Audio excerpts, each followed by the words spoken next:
Listen, you may be reading books, but bitch, she's on the cover. It is a horror. Oi, oi! Let me scream! How you doing, Bab? Oh, I'm gorgeous. Just sucked off taste, so I'm here ready to have a good time.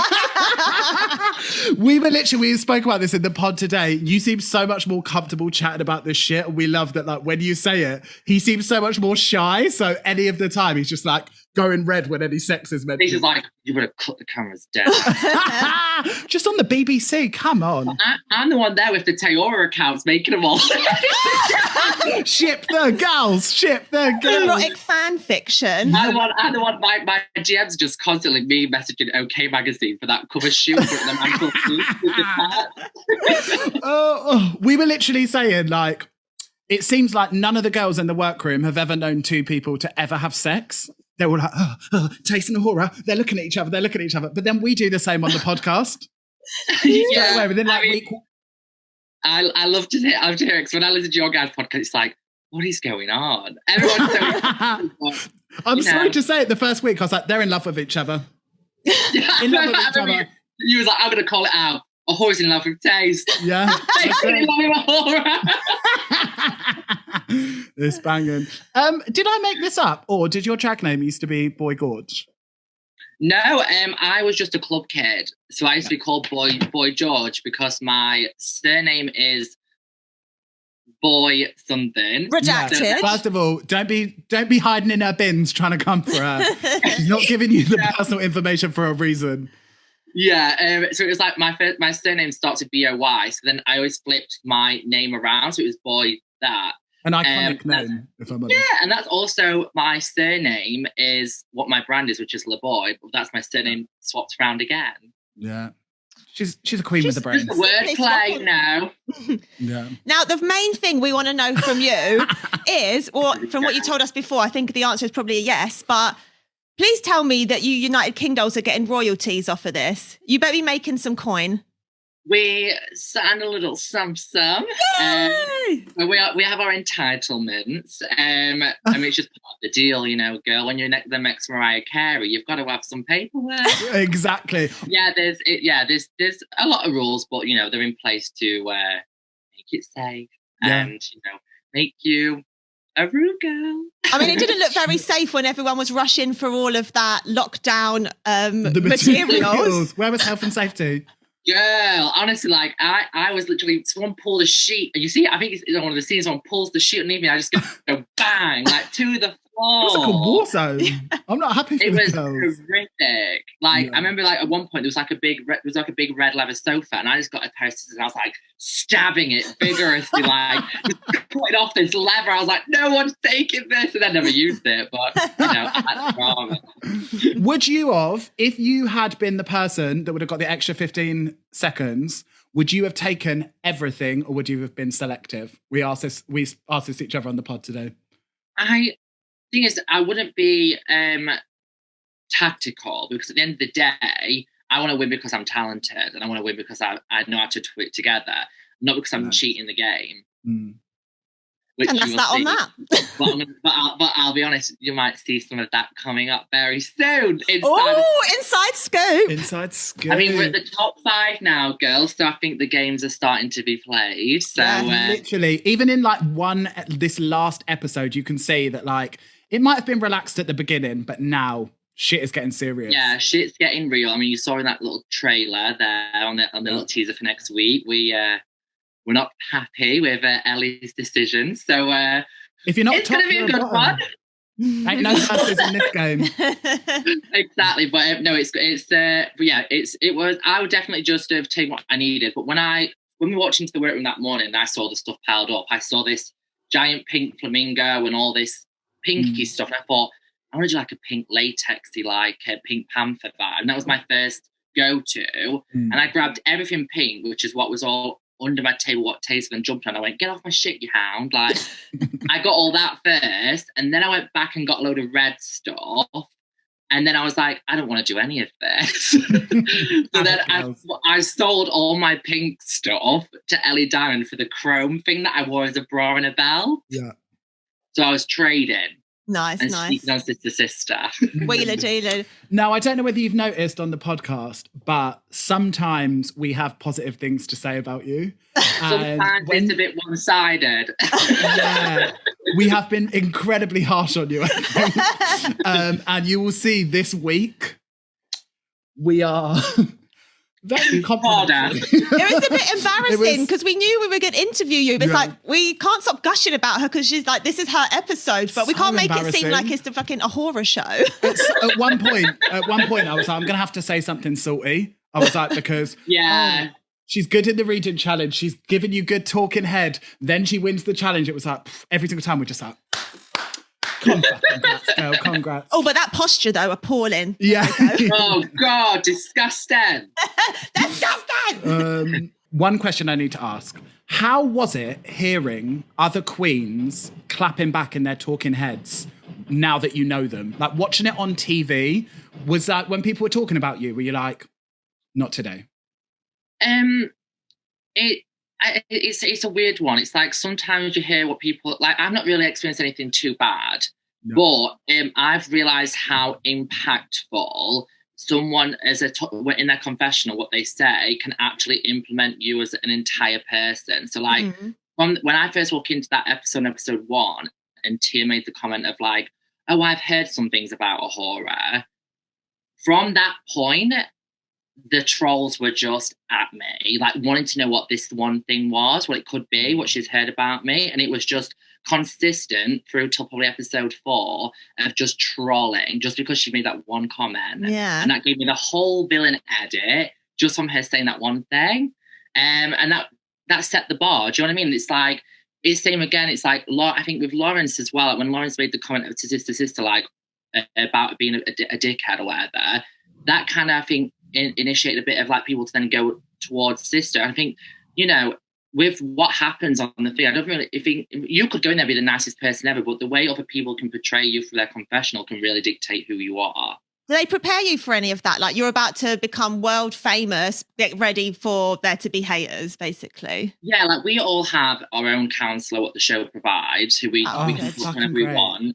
So they have that. We have that for a year after the show as well. Oh, wow. So, that's so good. Yeah, so I can call him at any point. Like that is so good to hear, because we were like, that was one thing that we were like, there's literally nothing, apart from like speaking to other Rue girls, I guess, like there is nothing that can prepare you for just being like the sort of like Instagram notoriety of like people knowing who you are in London and like maybe in Europe and stuff that some of the girls have, and then flip into like the other Rue girls talking about you, celebrities talking about you, like all of that. No, shit. I think that is as well. I think what is hard. It's like when I obviously my first set, it was not great.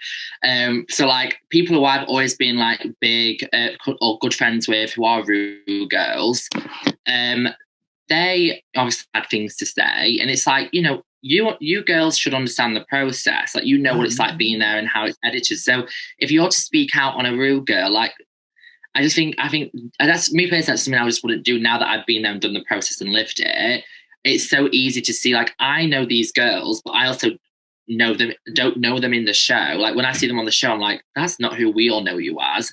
But that's the power of either television or self-edit, I guess. Just wondering, like, did anyone receive, do you think, like a strong or unfair edit? Like, did anyone else come across different to how they are in real life? I mean, all the girls are who they are, you know, and like 99.9% of them are, like, that is how they are. Like, we all are that way. You know, obviously people can have moments what maybe are after hours. Yeah.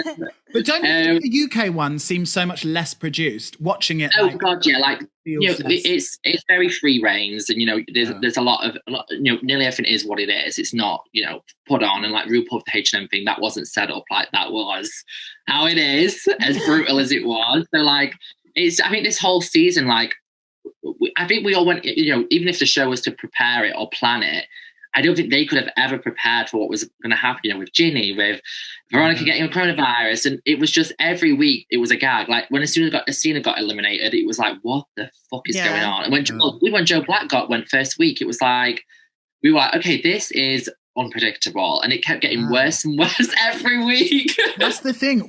Watching it, there was like who I'd earmarked, whether that's right or wrong, who I'd earmarked being like, maybe these are going to be skating on thin ice.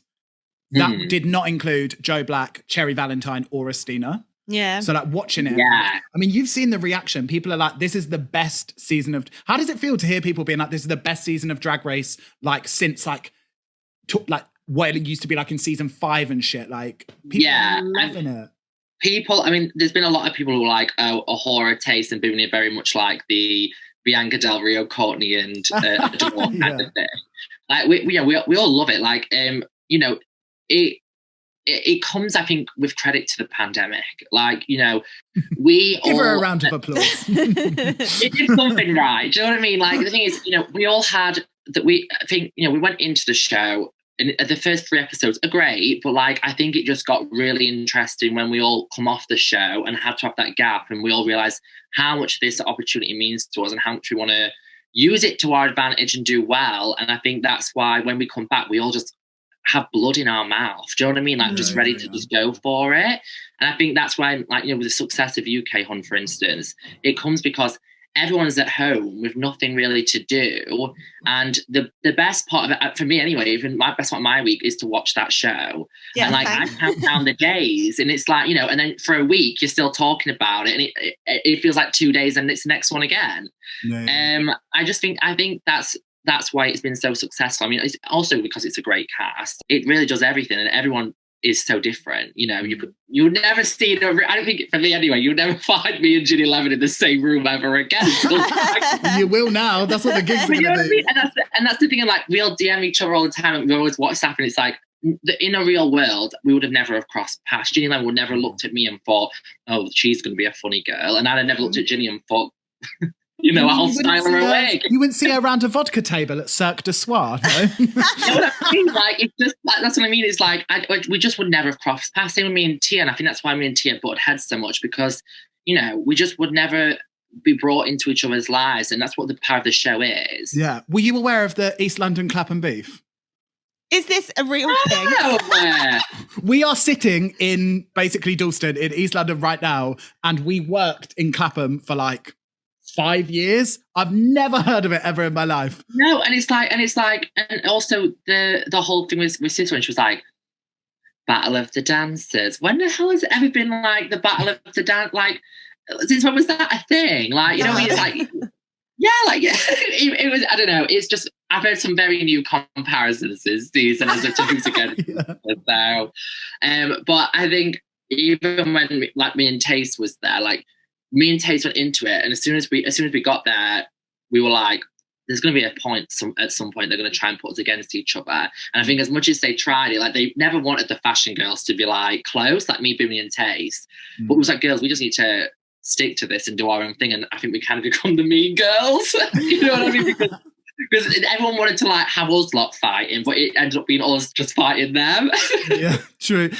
Who did you know well apart from Taste? Did you know any of the girls well? I always knew Bimini, but we never met.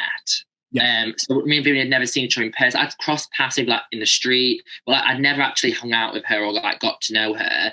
And I remember thinking like Bimini was very extreme. Lawrence had on Facebook, but never accepted his request. Facebook.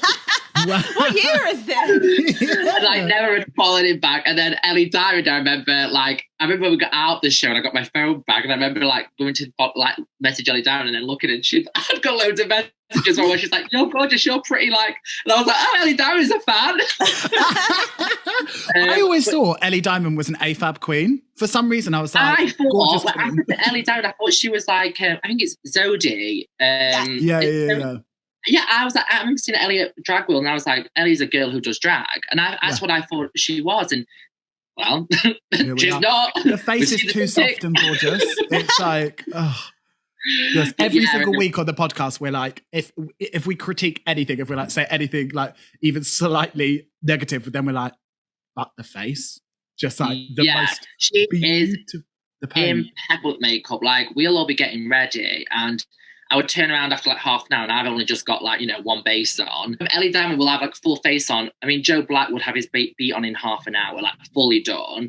and Ginny Lemon would be done in 10 minutes with a Snazaroo palette, and that was it. And like I remember like being there, like doing my eyeliner, like proper concentrating like this, like for ages, and we had like half an hour to go, and Ginny Lemon was just stood there in the mirror looking at me dead in the eye, full clown face on, just going like this with it, like as though she's like, I was like, just leave me alone, like I'm rushing to be ready. This is bullying. Have you seen Naomi Smalls' Vogue? Get ready with her. Yeah. You know when she's like, when the guy comes up behind her and he's like, Naomi, you need to get ready, and she's like, you go and do it then. It's so intense. Like I remember it was episode 1 when we'd done the I come out as a Vivienne Westwood like clownish blown out makeup, and then they were like, right, Holly, you've got half an hour to get ready for your next look, and I was like, I'm going to take this full face off and get into a drag beat and look like a whore as Robin Hood. And I was like, how the hell am I going to do this? And I remember like rushing to the stage, and like it was a nightmare. And one of the worst as well was episode 2. If you look closely at the runway, I've only got one eyelash on. Oh, we'll put a picture of that on the Insta. Just one. Yeah, like if you got, and that's why I had the wig. I had the Nessa hair, and it like comes down a bit, and I pulled it like really low over my eye because I couldn't get the eyelash to stick. She's a crafty queen. No. Yeah, it was clever, but I also had like my eye that day was just weeping, so I'd cut it with glitter. So that whole episode, my makeup was just streaming. So I was like, I need to make this hair go over my face, and like they're the moments where I think that will make the show even better if they just show what happened behind the scenes. Yeah, because for sure. if you saw shit what went on right before you had to walk out on that runway. Well, they couldn't show your vulnerability till episode 4 or 5, so there was no way they were going to let that happen, were they? Exactly. They didn't want to have a personality until episode 6, so it's fine. Do you think that you felt like your energy and everything was different after coming back? Because I feel like the shift in how you're being shown, or maybe it was your energy, is like after the break, you coming back, it's like suddenly we're getting to see like you having fun and like enjoying it rather than them trying to frame you as fucking Miranda Priestley. It's a weird one. It's like going into the show, I felt, I'm this fashion queen. No one really knows who I am, so I need to kind of be what a fashion queen is meant to be, which is, Anna Wintour, glasses on, cigarette at front, fashion show, be all, cunty in a sense. And I kind of felt like I had to be that because I didn't know how. I was like, well, we're on a show, it's produced, like, so I need to produce myself. So I kind of went in with a weird perception of how I should act.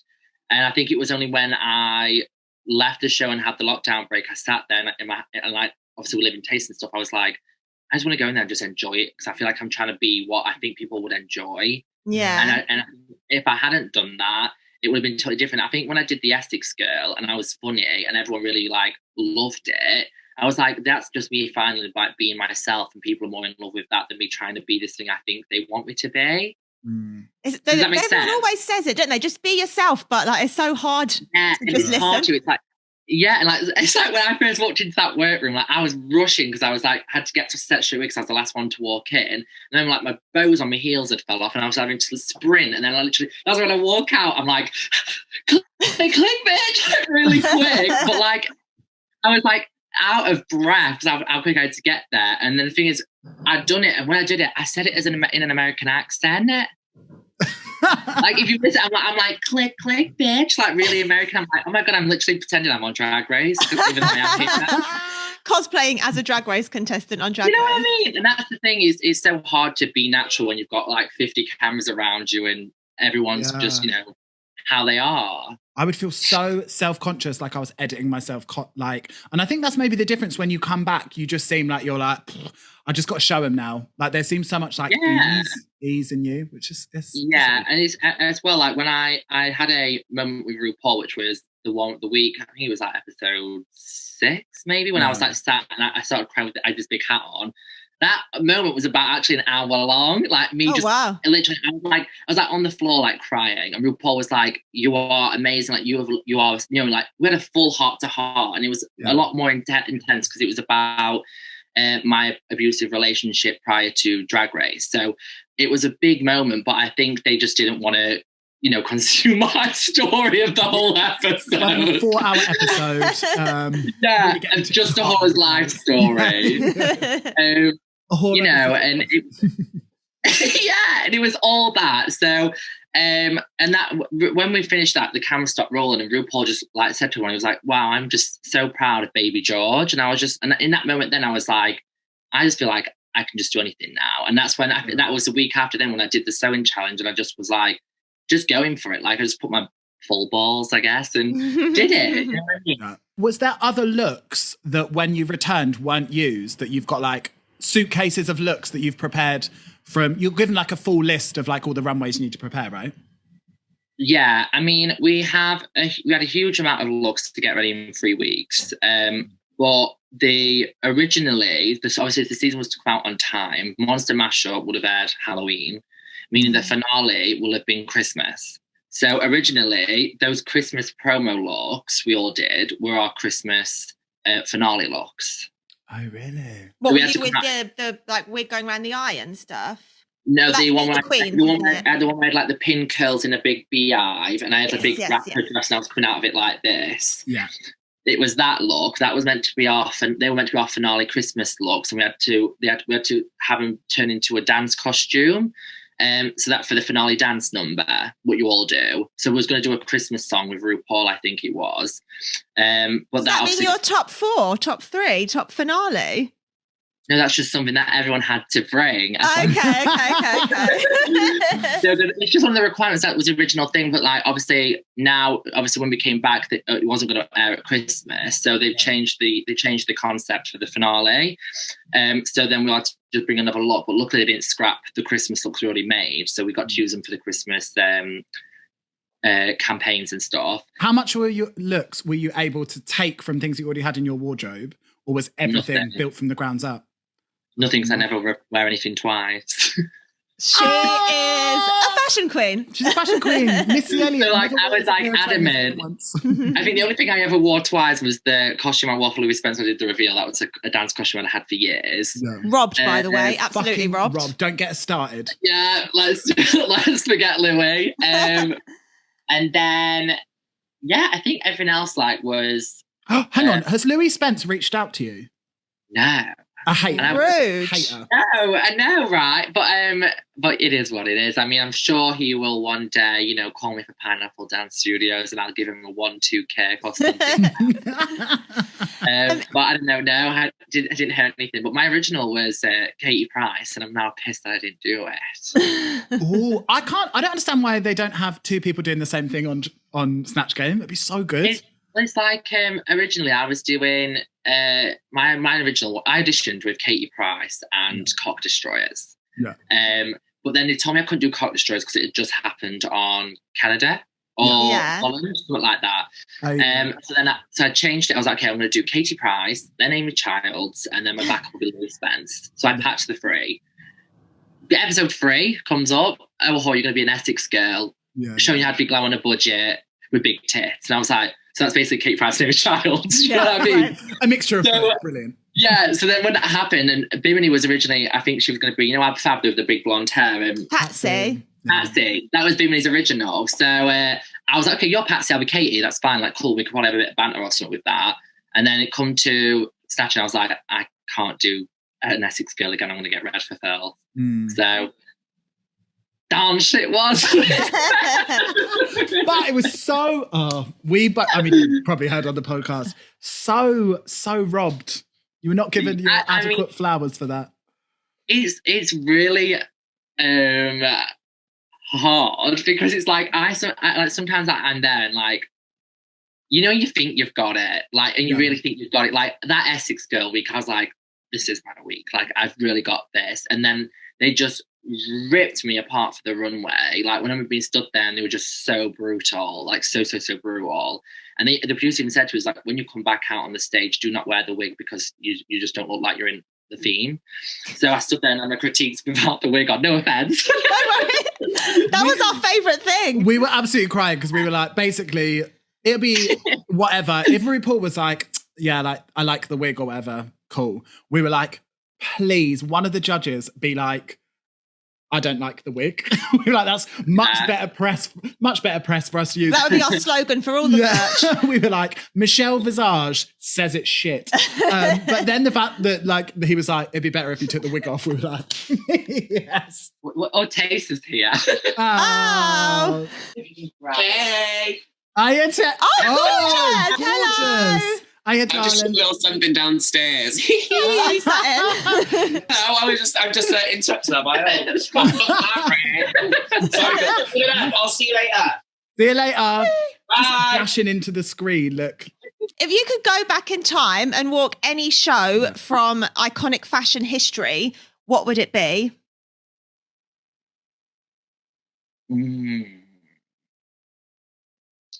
You see, there was a Gautier show, I think back in the early 90s, and it was a pageantry. Yeah. Oh. Yeah. Have you seen it? And it's like all it's like the swimwear girls, and it's like, you know, the gowns, and it all comes out in like the themes of the girls, how they did it. And it's like the big red curtains, and there's guys stood there at the beginning, like presenting like it's a pageant, and it's a fashion show. I love that. I just love production and like showmanship with fashion. But I also love I think it was Alexander McQueen with the long tunnel of wind, and they were throwing snow down it, and the models had to like plow. I mean, I would love to be in part of one of the really big shows like that, like something just really conceptually cool. Of course, anything Galliano or Dior, I will be there, volunteer as tribute, all that shit. I see a lot of things like this in your future. I think people are going to want you to be doing this crazy madness. How was it walking for art school? I just walked my first one. Is that your first show? Pardon? Is that your first show ever? Yeah, well, this was the thing I think really what changed my confidence as well. When I got out of the show after episode 4 for lockdown, I was at home and I got a call for Elite Models. And I was signed to Elite as the first ever British UK model. It was a That's so sick. Yes, I'm the first. I made history as the first ever UK drag queen to sign to Elite Models. So, so it's happening. It's happening. Yeah, and also as well, it's going to all open up now as well. And also as well, in the art school, when it was such like a diverse cast, it was just so beautiful. Amazing. Like having Bimini there as well. Like we both travelled together on the bus and was like, oh, we're going to be a model today. Do you know what I mean? But yeah, it was so good. And like there was so much representation in the show. And I think that is as well something that is so key in fashion now, to just have so much more inclusivity, because, you know, fashion's like done everything that it possibly can with what it's got. So now you need to just start changing it up a little bit. So I'm glad to see there's a change. Yeah, it needs continuation. It needs follow through. Yeah, it just makes everything so much more exciting. Like I love to see how a man can wear a woman's clothing more better than they can. I love to see how a girl can wear men's clothing and still look better than them. Like I generally think like fashion, if you're going to do a women's wear show, you should actually have men wear it. If you're going to do a menswear show, have women come down in the clothes. I'm obsessed with, now that you just mentioned Gaultier, I'm obsessed with, do you know the model Tanel Bedresu, whatever his name is, like the guy from like 90s Gaultier that was always in like the cone bras, always like mincing down the runway. Oh, yeah. That to me is like fashion. When you just, it's just such a contrast. I think that is what will, you know, make waves. But I think, you know, it's like when you look in an Argos catalogue, you see everything how it's meant to be. Whereas I think what makes, you know, when you see it on fashion, I think if you see it how it's not meant to be, it makes you think, oh, how could I make that then look? Because if that's how I didn't see it as being, how can I then do something cool with it? And I think that's what makes me want to buy shit. Do you know what I mean? Yeah, for sure. I think as well, like the British designers have always been like 10 steps ahead in this. When you look at people like Art School, when you look at Charles Jeffrey, like so many like of the big British designers have always like stepped out like this. I think it's time we need to see more in what we'd like to see is you going global. Imagine walking for shows like in Milan. Imagine, girl. I mean, I would love to see it. You can make that happen. Yeah, I think I need to lose a few pounds first. I've definitely been eating way too many cracks while we've been here. But that's what corsets are for. You can get away with it. Yeah, I mean, exactly. But I remember watching the show when it was like the first two episodes and thinking, God, I look really skinny. Fuck, what's going to happen when we watch the next star? But no, I think most of my weight comes from the filler I've had put in my body, so that's fine. Have you been touched by an angel? Have you had a little? Who, me like this in front of all these people? Are you a Dr. Wong girl? I was a Dr. Wong girl. I still am a Wong, but since the press and since I've outed myself for my fingers, I've had so many offers. I just can't stop. I think I've got one man in every house on Marley Street now. We just recently got added by Dr. Wong. We were like, Very interested. excited. You were like, I'm coming. I'll be. Yeah. But no, Dr. Wong, if you're watching this, cute little. Yeah. Here, and here. No, he does this thing when you're walking. It goes, so what's Wong? What a joker. Yeah, absolutely fantastic. Okay, who would Ahora's parents be? Dad. I'm joking. Poor little orphan Ahura. No, my mum would probably be someone like Victoria Beckham. Yeah, Lovely. yeah. The best spice. The only spice. And my dad. You have two mums as well. They don't need to be. It doesn't need to be. Yeah, I mean, I would love someone like Victoria Beckham, but I also I'm obsessed with people like Daphne Guinness. Or if it could be a character, it'd be Cruella de Vil. Yes. Oh, how do you feel about the Emma Stone one? Ugh. Have you seen the? Right, this is my thing. Yeah, I watched it and I was like, okay, cool, whatever. But picture this, right? You've probably seen American Horror Story, right? Yeah. Imagine if they did it with Lady Gaga from The Countess as Cruella de Vil. Yeah. Like, she'd kill it. Look at the material. Come on. How can you even improve on Glenn Close? Like, what's the point? Yeah, so I think, so if Lady Gaga played fucking Cruella in a Disney film, oh my God, I would live. I rewatched the 101 Dalmatians last week because I remembered how sick Glenn Close was in it. But then looking back, I was like, literally every fucking time she comes on the screen, she looks insane. The fashion. And she kept every outfit. The body, It was written into her contract that she said, if I do it, I get to keep every outfit. And she's got them all in a cryo freezer. Yeah, she's got some of she's sold in auctions and stuff. Because Joe Black was telling us he was trying to buy all of it. I bet. Of course. But no, she's iconic in that. It's like the other week, one of my favourite scenes is when, she's walking along, I think it's near London Bridge or something, everything's Dalmatian print. She's like going crazy. I had to record a video that I'm releasing next week on that bridge. And I was just there recording. I'm thinking I just want to do this moment right now where I'm going insane. It's so good. I just love the film. And I just love the fashion. I think it's iconic. So good. Yeah, Cruella would be the mother. Yeah. And then my dad was someone like Johnny Depp. Just someone who's a bit like from Crybaby. Yeah. Or Crybaby Johnny. Maybe like an Edward Scissorhands. Oh yeah, that's my number 2. Or maybe Demon Barber. What's his name? Sweeney Todd. Maybe the murderer. Todd. Yeah. You know what I mean? I just love those two as people on their own anyway. I love any a dad to me would be like Tim Burton. Just someone who's really sinister-y, but then also so kooky and twisted. My biggest obsession in life is Dr. Seuss. I'm obsessed with everything. My bed's falling apart at the minute, so it's balanced in the middle with Dr. Seuss. Oh, all right, go sleep in a Tace's room. Well, Tace broke the bed. I'm joking. Microphone drop. Oh, I could just hear him in the other room, Yeah. Stop it. Who would play Ahura in the film of your life? Yes. Like Lady Gaga. Sure, yeah. But now you said it, Daphne Guinness. I could see that for you. Yeah, but the thing is, I feel like Joe's branded Daphne now, and I feel like I can't take from it. You can't have all the gals. He's got Glenn. I know. Probably that, or who else is really, really cool? Who else is stunning? Who else is stunning, gorgeous, fashionista of the world? Or someone like Brooke Candy, Oh yeah. Like a badass attitude, who can just change it up. I just want. She's like a tattoo artist now. Yeah. Yeah, well, you can tell she was practice every day. Yeah. I need a tattoo from Brooke. So good. Who would play George?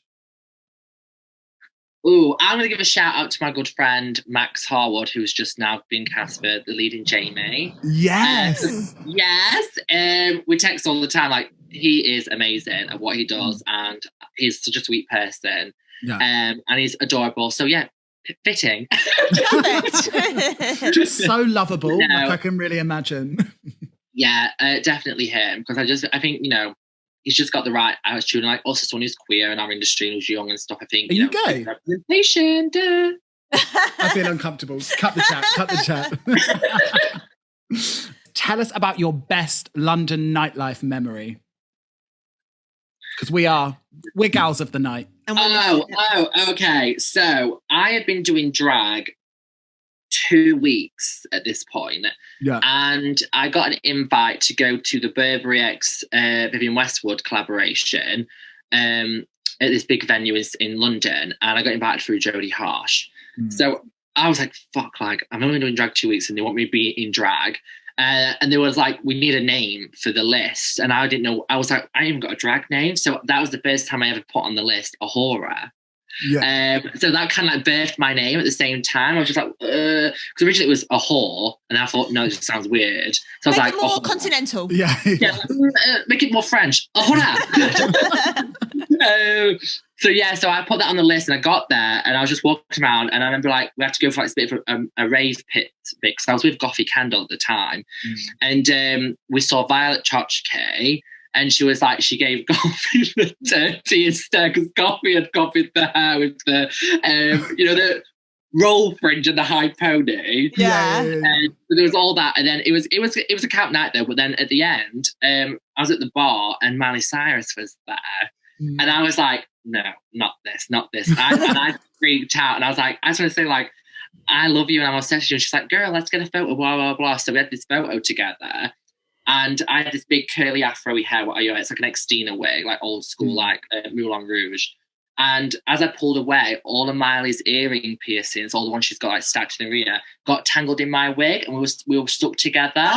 So her manager had to sit there for 5 minutes untangling all of her earrings to me in my wig, and I was like, I'm just going to enjoy this moment, 5 minutes of me just like head to head with Miley Cyrus, like, so what are you doing tonight?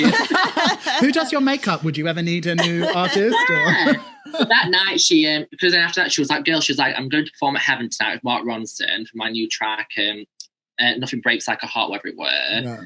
She was like, come to Heaven. Like, she's like, I'll get you on stage with me when we do our DJ mix with Bob the Drag Queen's Perseverance. I'll get you to come out and do a whole thing. I was like, Major, yeah, definitely, let's do it.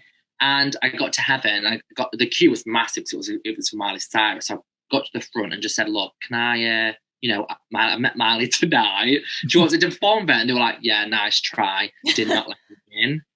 Yeah, so I was devo. And Miley actually did ask me to be there, so I was so pissed. Oh no! I was just about to say, like, what a jammy night of just like I know. Away, but then I still got my Heaven bounces. Yeah, but I still got my picture with her, so I was camp with that. That'll do. Yeah. You're brave, because whenever I see someone like at an event or a party or anything, I see someone that like I really respect, I have to the widest berth. I'm like, please stay away from me. Because if I say something embarrassing, or I gush, then that's all I'm ever going to remember. I can't do it. I'm like, there's been so many times where like I've seen an opportunity and not taken it. So I was like, from now on, I'm just going to be a freak. And if I want to see that person, I'm doing it. Do you want to shout out one person in the drag world that means a lot to you? And it can't be Taste. What is a drag queen? It can be anyone. It could be a designer. It could be anyone. Just someone in the drag world. Just a little spotlight on someone who might not be as well known, or just fuck them. No, I have to give a massive shout out to my two good drag sisters, which is Starlet and Villanelle. Yeah. Starlet and who? Sorry, we just screamed over Starlet, and now we couldn't hear the second one. Yeah, Starlet and Villanelle. They are they're my girls, and we get each other for everything. So I have to give it to them, and I would love to see them be cast for season 4, because obviously we know who's been cast for season 3. So sadly, We don't. Do we? Do we? No, we couldn't. Do you know anything? No. I mean, you might have done a few wiggle wigs. Are you joking? Oh, we got wigs on season 3 already. Shut up. Listen, nothing we say on this pod goes any further. Both of them are so exquisite in what they do. So you a little drag family, you 3 girls? Yeah, we've got like a little like sisterhood we've got going. Like they're not like the House of Horror or anything, but like, you know, we are. But like we are like, you know, we all met. I met Star a while ago, and then I always met Glenelle online, and then we went to DragCon together, all 3 of us, and people just loved seeing us together, and it's just kind of become a thing. So we've always just stuck by each other, and it's that thing. We're like, you know what? No, if we don't have anyone, we know we've got each other. It's just always that. It's like our little community we have. It's not like we're actually related, or like I taught them how to do makeup. Do you know what I mean? Yeah. It's like if they ever went on Drag Race, like they know, like I could get, you know, all the fashions and stuff for them and help them with wigs and stuff. So you're the bitch to know, especially to be on next to, because it's like I have the contact. Yeah. Hello. I have the clients and the contacts. I mean, that comes from obviously working in design and fashion. So that's why I can 3D print my shit, bitch. Chef's fucking kiss to the 3D print. Have you had anyone start following you that is just like, fuck, oh my God, like I can't believe this person knows I exist, let alone wants to follow me kind of thing? Or equally just a shout out that it's like, so-and-so from Real Housewives of Melbourne followed me. I mean, it's weird. It's so wild. Like, you know, I even get gas when people like got Mick followed me. I'm like, like, you know what I mean? Like, to follow me, I love him. Yeah. You know what I mean? Mick, follow us. Yeah, like I'm obsessed with him. But yeah, it's like that. I get excited to love it over Real Girls. Like, you know, I'm still that drag fan inside where I'm like, it's Saturday, it's Drag Race Day. Like, no, I had Ollie Years follow me after watching It's to Sin. I was like, this is it. Like, take my money. And then Nick Grimshaw was DMing me. Asked me for a Valentine's Day video for his boyfriend as the Essex girl. How cute. I hope you're doing loads of them on Cameo and making a lot of dollar. I did a Cameo, and it was intense. It was like 80 videos I got requested, and I was like, okay, I'll do these, but like when I do that Essex girl, I have to literally spray tan my entire body down. So like boob highlights look as well, just like yeah, I'm like sticky like kid. I'm like, oh my God, like I'm just like fully like unable to move, and it's a very uncomfortable look, but I'll bring her back for something, I'm sure, but I don't want to give everything away too soon. No, but those cameos, they're keeping you in stockings in this oh, girl, my cameos are paying me more than anything. They are a lifesaver. So, you know, that's a horror at Cameo. Plug it, girl. Anyone that's watching this video, get yourself a little treat, a little video treat. You know, if you need to dump your boyfriend, congratulate your mom, or, you know, sell commiserations for your dead dad, I'm here. Imagine receiving like, sorry, babe, it ain't working.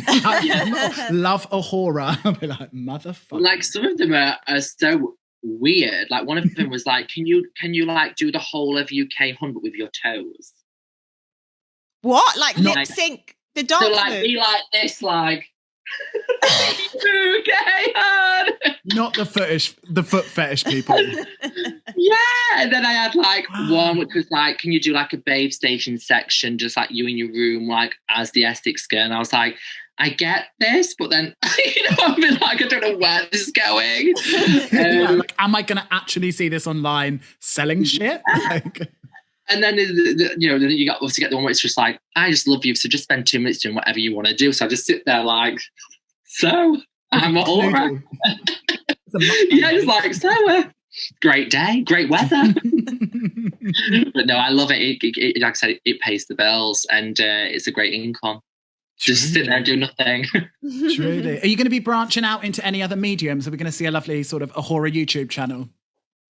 I wanted to do some vlogging for like all my fashiony stuff what I do, like when I'm going for fittings and dress rehearsals and photo shoots. So I'm going to work on that and get the content built up, like a little Vogue diaries, like you know, fashiony girls doing fashiony things. Any makeup tutorials on the way? thing is, I don't want people to look like me. I don't want to give out my secrets. But no, they've asked me to do quite a few things. We've obviously like the Cosmo Queen stuff come in and stuff like that. But all in good time, I'm sure. But no, I mean, I've got a few things kind of like TV shows have mentioned of a certain Ex on a Beach. Shut the fuck up. Now that they've reached out into like a bisexual one, it's like the world is the limit. Like, so, you know, there's you know, a little some How would you feel though? How would you feel? Like you're trying to enjoy a lovely beach holiday and then your actual ex rocks up? I know, the gag, right? Can you imagine? That'll be me on the beach and then Taste comes out the water as a shark. It's really up there with the most terrifying things ever, because also like you don't know what sort of like op bitch is going to turn up being like, yeah, I fucked a horror once and now I'm here trying to make out like we were an ex. Like get see, bitch. That's where Ex on a Beach, like a one night stand does count. Like they'll just get anyone, won't they? It's like I know all my exes met, like my serious one is engaged now. So like I'm like, well, then definitely going to come out of the water trying to get anything. So it's obviously going to be like my one night stands or like, you know, the men I fucked in Range Rovers when I was like 16. Well, that's all right then, because you won't have too many hurt feelings. It'll just be like, yeah, whatever, man. Imagine it's like 47-year-old Troy like coming out of the beach, be like, remember me, son. But no, I mean, unless it's the trollops I used to meet in the saunas. I mean, girl, I'm screwed. Familiar. Yeah, you'll be there. Imagine that. This is the thing. It's probably, I mean, I'll pull it like a tsunami. People be out the water like, all these people I fucked in my day. Imagine just like the full cast of Drag Race, just like, we were bored. We were. There'll be Lawrence Cheney could have the water like, I've wrote your fan fiction. But no, thank you for having me. I absolutely love the podcast. And, you know, I always try and get Taylor to listen to it when she's not doing anything because she won't listen to anything. But because she's like, I don't want to hear anything. But no, I love the podcast, and especially you guys, because you always have such good things to say about us. So it does mean the world.